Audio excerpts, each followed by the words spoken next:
Hello friend, welcome to my YouTube channel. So after long time पछि मैले video post गर्दै छु। त्यो पनि मैले ब्रेकफास्ट हैन नास्ताको लागि मैले गोपीको परोठा बनाउँदै छु साथीहरु। गोपीको परोठा बनाउनको लागि के चाहिन्छ भन्दाखेरि गोपी चाहियो, दुईटा प्याज लिएकी छु, धनिया, मिर्ची अनि त्यसपछि नुन, बेसार हैन अजवाइन, पिठो। र म यो सबै कम्प्लिट गरेपछि हजुरलाई देखाउँछु। र यसो मैले कद्दुकस गर्छु, घिस्छु, गोपी घिस्छु अनि त्यसपछि म हजुरहरुलाई भेट्छु। ओके साथीहरु, हेर्नुस् मैले यसलाई घिसे, यसबाट यसरी पानी आउँछ हैन, हेर्नुस् यसरी पानी आउँछ। यसलाई चाहिँ एउटा सफा कपडामा राखेर यसरी निचुर्नुहोस् हैन। यो मैले अब निचुर्छु, एकछिनमा निचुर्छु हैन। पानी फाल्छु अनि मैले प्याजलाई यसरी यतिको मसिनो गरेर काटे। यो धनिया खुर्सानी र अब त मैले पिठो मुस्न लाए। पिठोमा चाहिँ मैले यो मेथी ज्वानो हालेको है। पिठोमा चाहिँ ज्वानो हालेर अब मैले पिठो मुस्छु साथीहरु। ल पिठो मुछेपछि देखाउँछु।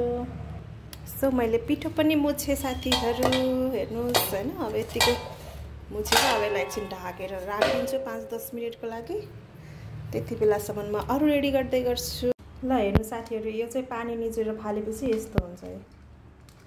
अब यसको पानी निचोरेर फालिसके मैले। ल हेर्नुस् अब यस्तै पानी आउँदैन है, यस्तो हुन्छ। र अब म अरु प्रोसेस देखाउँछु। हजुरहरुले पनि घरमा यस्तै गरेर बनाएर खान सक्नुहुन्छ। साथीहरु, मैले मसला रेडी गर्दै छु।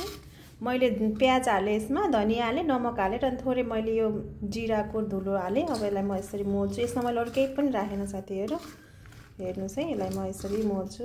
हजुरहरुलाई बेसार मन पर्छ भने बेसार राखे पनि हुन्छ, तर मैले चाहिँ राखिन है। ल अब रोटी बेलम है त। यतिको बेल्ने रहेछ। मैले मसला राख्छु, मैले यसरी राख्छु। यतिको भयो हैन हाम्रो परोठा। अब म तावामा राख्छु साथीहरु। मैले एकचोटी फर्काएर यसमा घिउ लगाइसके र म अब यतिको फर्काउँछु। फेरि यसमा मैले यसरी घिउ लगाउँछु।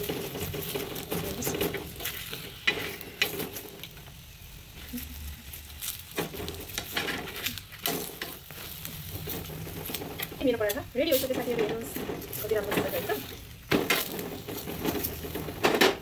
हजुरले पनि घरमा यसरी नै बनाएर खान साथीहरु। Okay bye bye, take care. ल साथीहरु, मेरो परोठा पनि रेडी भइसक्यो, हेर्नुस् हैन। र अब यसलाई मैले दहीसँग सर्भ गर्छु। हजुरहरुले तरकारीहरुसँग खान सक्नुहुन्छ, मलाईसँग खान सक्नुहुन्छ हैन। मैले चाहिँ दहीसँग खान्छु।